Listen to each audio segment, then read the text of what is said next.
de pregações, de mensagens, de reflexões e de tudo mais que se diz palavra de Deus. Mas que palavra que está sendo falada? Que palavra que está sendo pregada, irmãos?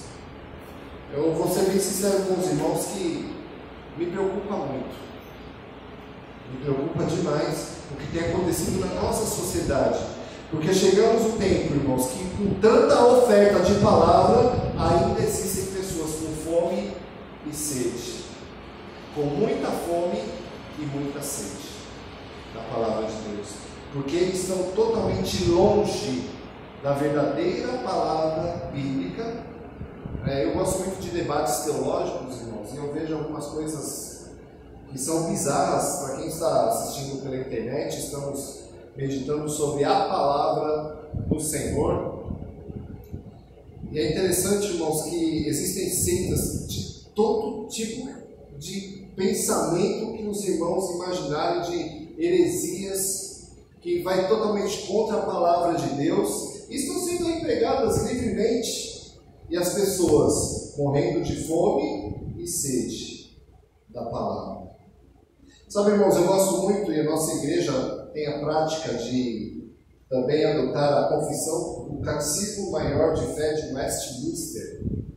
E a pergunta número 3 é muito interessante, que vai falar o seguinte: o que é a palavra de Deus?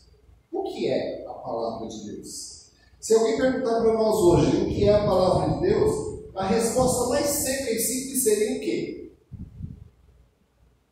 Qual seria a resposta? A Bíblia.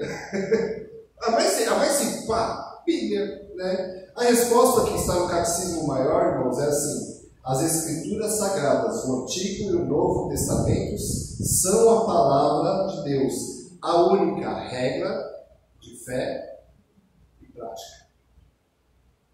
A única regra de fé e prática, a Bíblia. Mas, irmãos, existem tantas divisões, mas tantas, que eu vejo, se cada uma pessoa dessas divisões viesse para a nossa igreja, ia ser muita gente, 104.000 pessoas. É muita coisa. Isso porque eu não estou falando do movimento dos desigrejados, isso porque eu não estou falando de outros movimentos, só de igrejas oficiais que estão por aí pregando nem sempre a genuína palavra do Senhor. Irmãos, eu ouço, eu particularmente, quando pesquiso muito, eu ouço muito, no meio evangélico eu ouço poucos, eu dou muita atenção para poucos. Tem dois que eu gosto muito, que é o Hernandes Dias Lopes e Augusto Nicodemos. Por quê? Não só porque eles são presbiterianos, mas porque eles pregam a pregação expositiva. O que é a pregação expositiva? É quando você pega um texto, como eu sempre faço, eu procuro fazer o meu melhor, irmãos. Você pega o texto e expõe o texto. E às vezes os irmãos podem até falar assim: não que eu pregue muito bem, não, mas o irmão vai falar assim: nossa, que texto belíssimo que nós meditamos. Porque o importante é o texto, não é o que eu falo. O importante é o texto da palavra de Deus.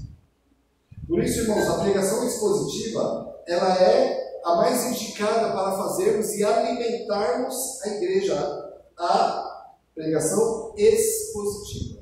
Expor a palavra. Normalmente, um texto inteiro, como nós vamos ler, e ver o contexto em que ele está escrito. Alguém explica, por favor, esse ventilador, porque senão eu não consegui ler aqui. Eu não vou conseguir ler aqui a passagem aqui. Por favor, está calor. Os irmãos perceberam que eu estou só com um pouquinho de calor, né? Mas senão eu não vou conseguir. Irmãos, e nós vamos meditar no texto que vai falar justamente sobre a palavra, que está em 2 Pedro, capítulo 1, do versículo 19 ao 21. Eu sugiro que os irmãos adquiram a Bíblia NTLH, nova tradução na linguagem de hoje. Porque é uma tradução, irmãos, que nós batemos o olho, lemos e já entendemos o que está escrito. E existem traduções, eu pesquisei até algumas outras traduções, sempre pesquiso, na verdade, onde tem palavras tão difíceis que nós nem imaginamos qual o significado. Então, a nova tradução da linguagem de hoje é a que eu tenho adotado, tenho passado para a Igreja da Vila Terezinha, e eu eu indico para os irmãos também que tem o celular, colocar na tradução NTLH, que é, na minha opinião, é melhor para se ler, né? Não é a melhor tradução, tá, irmãos? Mas para se ler é melhor, para ler, entender, não fica aquela coisa cansativa de você ter que procurar o significado da palavra. Isso é muito importante. Então, 2 Pedro, capítulo 1, versículo 19 ao 21, vai dizer o seguinte, irmãos. E quem tem em casa também pode estar pegando a Bíblia e acompanhando, que diz o seguinte: assim temos mais confiança ainda na mensagem anunciada pelos profetas. Vocês fazem bem em prestar atenção nessa mensagem, pois ela é como uma luz que brilha em lugar escuro, até que o dia amanheça e a luz da estrela da manhã brilhe no coração de vocês. Acima de tudo, porém, lembrem disso. Ninguém pode explicar por si mesmo uma profecia das Escrituras Sagradas, pois nenhuma mensagem profética veio da vontade humana, mas as pessoas eram guiadas pelo Espírito Santo quando anunciavam a mensagem que vinha de Deus. Até aqui, amém? Então nós vemos, irmãos, a importância da palavra, o que está acontecendo no meio evangélico. Nós ouvimos muito a palavra gospel. Gospel é evangelho em inglês, né, irmão? Evangelho, né? Só que o gospel, ele também se tornou um mercado. Ele se tornou um mercado gospel. Um mercado muito forte, irmãos, em termos de dinheiro, em termos de venda, de compra. Ontem eu estava conversando com uma irmã que é das antigas igual eu. Somos clássicos, né? Não é que somos velhos, irmão, somos clássicos. Eu sou clássico há bastante tempo. Na verdade, eu sou jovem há bastante tempo também. Então, irmãos, nós estamos vendo músicas dos anos 90, 95, 92, e as letras, como eram diferentes, porque normalmente os autores pegavam Bíblia e musicalizavam, né, a Bíblia, né? Não tem como estar errado, porque está na Bíblia. E o mercado gospel, o que ela faz? Ela faz as letras conforme vende. Por isso que nós vemos muita letra assim: você vai vencer, você é mais que vencedor, tem sabor de mel, e por aí vai, né? Porque é o que vende, e não tem mais palavra, tem o que vende. Então é mercado. E hoje falamos que é mercado. Jesus chamava de Mamon, o Deus da riqueza, e representava a riqueza. E a palavra, irmãos, ficou muito distante. Muitos autores creem que não são nem cristãos, para falar a verdade, tão longe da Escritura que está as letras de músicas, né? Então, irmãos, por isso que Pedro, olha só, Pedro, há 2000 anos atrás, primeiro século, ele escreve a segunda carta para aqueles que estavam se convertendo, escreve aos judeus que estavam se convertendo. Olha só, por isso que ele fala sobre a autoridade dos profetas, porque para os judeus quem tem autoridade são os profetas. É por isso que ele fala, pela autoridade dos profetas. Só que Pedro ele prega sobre uma mudança de vida por meio da mensagem de Jesus Cristo. Quando damos atenção à mensagem de Jesus Cristo, irmãos, a nossa vida necessariamente muda e muda para melhor. Nós mudamos para sermos pessoas melhores. Quando nos aproximamos da palavra de Deus, uma coisa que você vai perceber muito clara é que você é pecador. Eu peco demais. Como nós pecamos. Como somos errados. Pega a Escritura e usa contra você mesmo. Calma aí, aqui está dizendo que eu não posso falar mal das pessoas. Isso me pegou. Claro que não. Nunca. Mas ninguém aqui fala mal de ninguém, graças a Deus, né, irmãos? Graças a Deus, aqui não. Jamais. Mas as Escrituras dizem. As Escrituras dizem para não fazer divisões, facções, ter grupinho aqui, ter grupinho. Graças a Deus que a igreja não tem isso. Graças a Deus, né? Porque as Escrituras dizem para não fazer, para não ter. A palavra de Deus fala. Então, irmãos, quando nós olhamos para a Escritura e olhamos para a nossa vida, nós vemos que temos que melhorar muito. E quando nós melhorarmos muito, daí você vai olhar e vai falar, meu Deus, tem que melhorar muita coisa ainda. Por quê, irmãos? Porque quanto mais no claro você está, quanto mais claro está, melhor você enxerga. E o Senhor Jesus, Ele é a própria luz. Você se aproxima da luz, daí você começa a ver seus próprios defeitos. Você olha para você, e quanto mais longe, daí você fala, eu não faço nada de errado. Conversei com as pessoas recentemente. Não, eu vou para o forró, eu vou para o samba, passo a noite inteira no forró e no samba, mas eu não faço nada de errado. Já fui crente, já fui presbítero, mas não faço nada de errado. Por quê, irmãos? Está longe de Deus.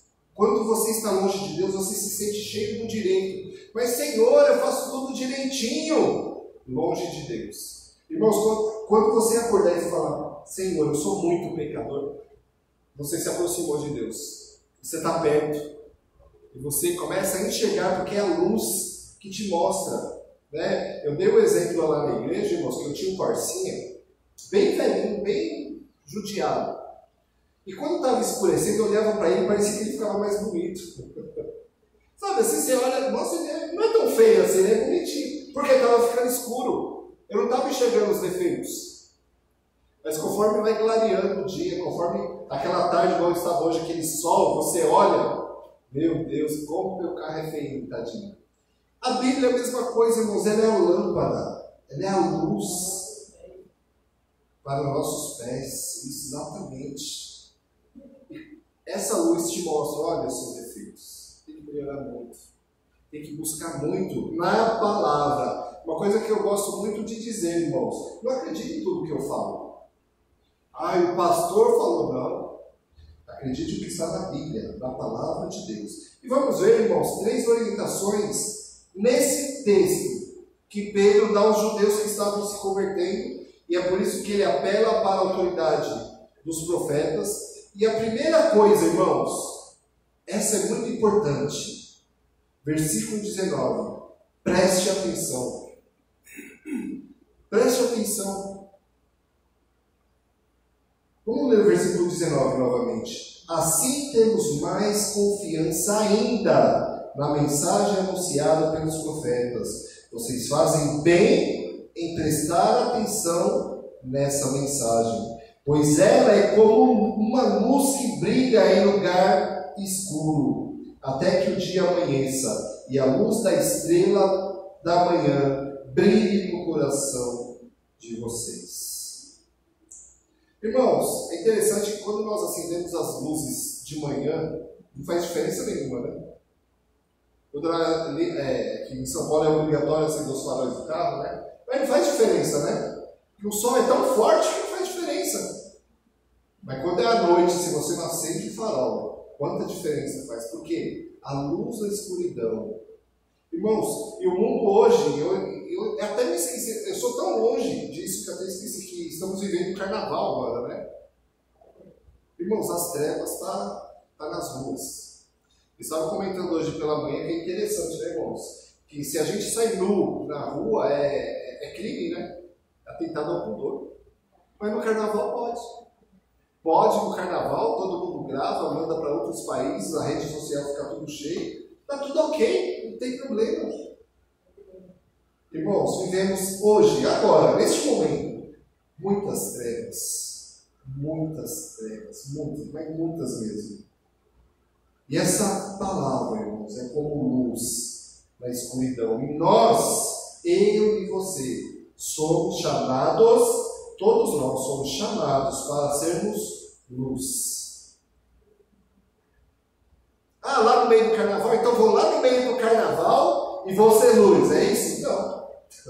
Na minha opinião, não. Eu estava vendo outro debate também sobre se é justo ou se é certo o cristão ir no carnaval evangelizar. É uma discussão, é polêmico, tá, irmãos? Eu não vou nem ficar de lado desde o plano da polêmica. Mas tem um bloco de carnaval que é o maior do mundo, com 1.000 quantas pessoas, né? Aí a Globo foi entrevistar e o pastor estava lá, e todo mundo falando para curtir o carnaval, e eu falei, meu Deus, enfim, irmãos, festa da carne, né? Falar mal do carnaval é muito fácil, tá, irmãos? É simples. É por isso que eu nem falo mal. Oi? Bola de neve, Enfim, irmãos, voltando para a palavra de Deus. Então, Pedro, ele escreve para os judeus, ele está orientando esses novos convertidos. Sabe, irmãos, às vezes eu me coloco no lugar do judeu que se convertia. Como deveria ser difícil. Por quê, irmãos? A cultura judaica é milenária, são muitos séculos e milênios de cultura. Aí chega Jesus e quebra. Aí, agora, cristão, deve ser muito, eles precisavam muito de orientação.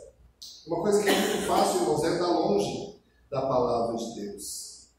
Sabe, irmãos, temos que ter confiança nessa palavra, na mensagem. Porque a mensagem que é mentirosa, a mensagem que te leva para longe de Deus, ela sempre é mais atraente. Se eu falasse um monte de besteira aqui, irmãos, a igreja já está lotada. Se eu adivinhasse CPF, então, como as pessoas procuram coisas que não mudam nada. Prosperidade, então, desde os anos 60, 50, 60.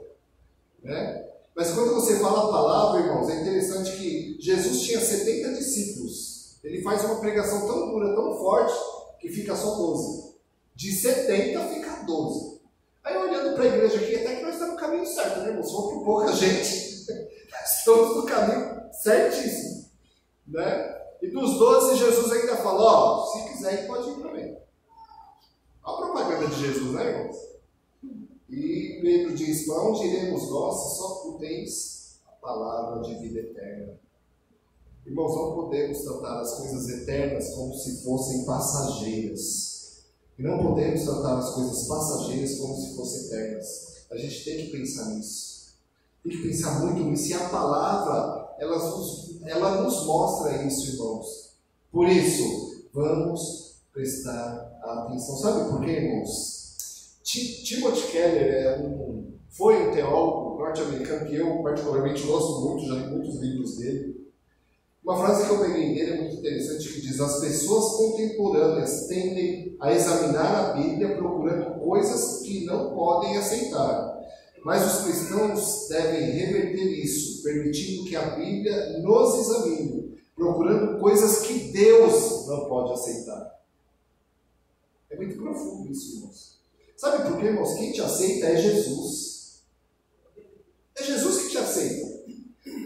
Nós simplesmente entregamos, colocamos, mas é Ele quem aceita ou não a nossa vida. Só que o cristão contemporâneo, as pessoas procuram na Bíblia, eu não concordo com isso, eu não concordo com aquilo, eu não concordo com aquilo outro. Mas a gente tem que ver na Bíblia que a Bíblia não concorda com a nossa conduta, com o nosso modo de ser.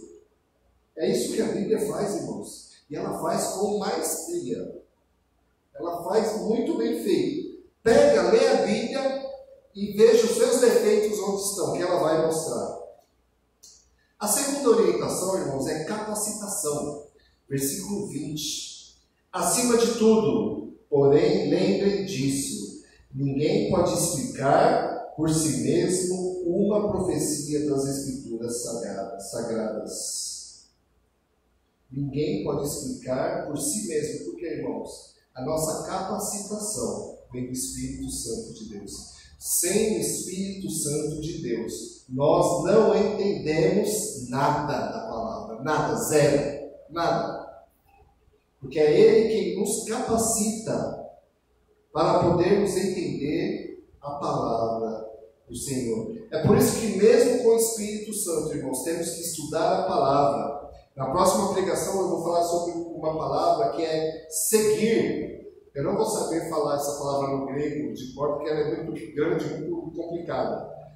Mas ela significa seguir de perto, em algumas traduções, estudar de perto a palavra. Bem de perto, bem no seu íntimo. A palavra de Deus fazer parte da sua intimidade. Porque somente o Espírito Santo, irmãos, vai nos capacitar e vai até, irmãos, Ele que nos dá vontade de procurar, de buscar a Bíblia. Senão nem isso nós temos. Senão nem isso. Nada. É zero. Eu costumo dizer Os discípulos não entenderam nada do que Cristo fez, do plano de salvação, até a descida do Espírito Santo. Eles não entenderam nada. A gente vê a multiplicação dos pães, Jesus multiplica, aí passa o tempo e ele multiplica de novo. Se você ler a reação da segunda multiplicação, é como se a reação dos discípulos é como se ele nunca tivesse feito. Eles falam, e agora sim, o que a gente faz? Aí Jesus falou, mas eu já fiz isso, vocês não lembram? Porque eles não entendiam, porque não é intelectual, é espiritual. E quando é espiritual, aí é a parte do Espírito Santo de Deus. Ele te capacita, irmãos. Ele te capacita para crescer e amadurecer. Ele nos capacita para sermos homens perfeitos e perfeitamente habilitados para toda boa obra. É o próprio Espírito Santo de Deus que faz isso. Sem isso, nós não somos nem crentes. Estamos na igreja. Muitas vezes tocamos, cantamos, pregamos, principalmente pregamos, viu, irmãos? Essa é uma área aqui de muita vaidade.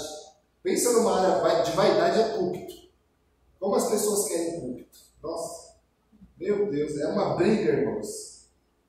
Mas o Espírito Santo, ele nos faz amadurecer. E o nosso alvo, irmãos, a partir de hoje, é um desafio para todos nós que estamos aqui ouvindo essa palavra, se você quiser, claro. Tem o alvo, ser parecido com Jesus. Esse é um desafio grande. Esse é um desafio, irmãos, que racionalmente ninguém quer, mas é o que a palavra de Deus nos mostra, é o que a palavra de Deus nos ensina. E eu pergunto, quem que tem esse alvo de ser parecido com Jesus? Mas é isso que a palavra de Deus nos mostra e nos incentiva para ser parecidos com Jesus. O outro teólogo que eu também andei pesquisando, que chama Eugene Peterson, né? Ele é de algum tempo atrás, uma palavra que eu gostei muito, irmãos. A vida de fé não é destinada a turistas, ela é destinada a peregrinos. Porque turista é aquele que quer ser bem tratado nos lugares, ele paga para ter uma coisa melhor. O peregrino, meu irmão, ele sofre, ele anda e sofre.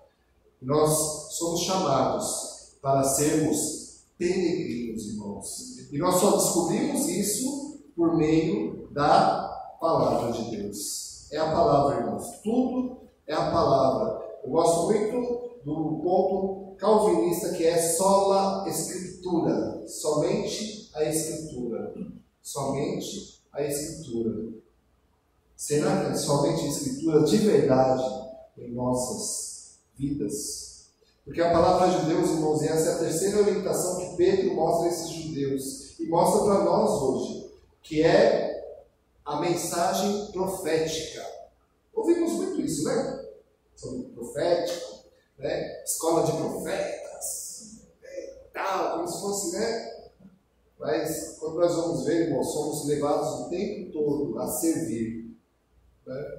Mas essa mensagem profética que está no versículo 21 vai dizer o seguinte: pois nenhuma mensagem profética veio da vontade humana, mas as pessoas eram guiadas pelo Espírito Santo quando anunciavam a mensagem que vinha de Deus. Pedro está mostrando para eles, irmãos, que lá no Antigo Testamento o Espírito Santo descia sobre os profetas, tinha uma missão, cumpria a missão e o Espírito Santo voltava para o céu.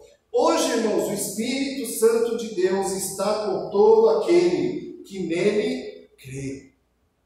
Todo dia, o tempo todo, o Espírito Santo está conosco hoje, não simplesmente para cumprir uma missão e voltar, mas Ele está intercedendo com gemidos inexprimíveis por cada um de nós o tempo inteiro. Este é o Espírito Santo do Senhor, irmãos, que te buscou, que te converteu e que mudou a nossa vida, o nosso modo de pensar e de agir. Só que, irmãos, nós estamos vendo pregações que parece que Deus é o servo, porque eu determino, porque eu chego lá e ponho, né? Tem gente que fala que eu vou dar uma bicuda no capeta. Sabe, irmãos, quem é o ser humano diante de Deus. Porque vemos aqui, sem o Espírito Santo, sem ser guiados pelo Espírito Santo, nós não conseguimos nem sair do lugar. Temos que tomar cuidado, irmãos, com a palavra de humanos, de homens. Quanta gente dá profetada, né, quer falar? E quanta gente que acredita. Irmãos, saiu da palavra de Deus, irmãos,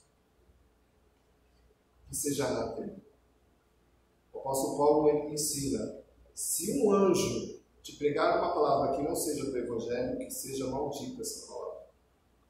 E muita gente, irmãos, está sendo guiados por pessoas que estão totalmente longe da palavra. Antigamente, todos nós já falamos isso em algum momento, vá a uma igreja próxima à sua casa. Só que toda casa tem igreja próxima agora, irmãos. Toda casa. Toda rua tem 3, 4, 5, 6 igrejas, né? Busque agora, irmãos, uma igreja que está perto da sua Bíblia, mesmo que ela fique muito longe. Busque uma igreja que está próxima da sua Bíblia, porque nós somos chamados para uma missão. Estamos aqui com uma finalidade. Eu gosto muito de 1 Pedro, capítulo 1 Pedro 2,10, que vai dizer o seguinte, 2,9. Mas vocês são a raça escolhida, os sacerdotes do rei, a nação completamente dedicada a Deus, o povo que pertence a Ele. Vocês foram escolhidos para. Fomos escolhidos para. Irmãos, estamos aqui, nós, 7, 8, fomos escolhidos para anunciar as virtudes daquele que nos chamou das trevas para a sua maravilhosa luz. Nós somos chamados para uma missão. Antigamente, o Espírito Santo cumpria a missão e voltava. Hoje nós temos uma missão para o resto da nossa vida. Anunciar as virtudes daquele que nos chamou das trevas para a sua maravilhosa luz. E é para isso que somos chamados. Porque os seres humanos, hoje eu peguei uma outra frase de um outro teólogo alemão chamado Jürgen Moltmann, que diz o seguinte, teólogo alemão do século passado. É interessante que na faculdade, quando estudávamos esse autor, irmão, nós nos sentíamos crentes de novo. Porque você estuda tanta coisa de teologia longe, assim, que esse era o mais cristão. Você fala, puxa, ainda tem alguma coisa de cristão aqui. Ele diz o seguinte, é só quando os seres humanos se veem simplesmente como seres humanos, não mais como deuses, que eles estão em posição de perceber a outra natureza de Deus. Porque o ser humano hoje ele quer ser Deus. Quer ser Deus. Só que vemos na palavra que somente em humildade podemos ver totalmente a natureza do nosso Deus. Irmãos, que essa palavra realmente fale ao nosso coração. Que realmente nós vivamos essa palavra na prática. E que essa palavra profética transforme a vida de cada um de nós. Amém. Em nome de Jesus, vamos estar orando. Senhor Deus, Pai, em nome de Jesus, eu te agradeço porque o Senhor é bom e a sua misericórdia dura para sempre, ó Pai. Por isso eu te agradeço por cada irmão e cada irmã que está aqui presente, Senhor, que somos chamados para sermos luz, para sermos sal, para fazermos a diferença nesta região para a glória do Senhor. Na eterna que nós oramos e te agradecemos em nome de Jesus Cristo. Amém.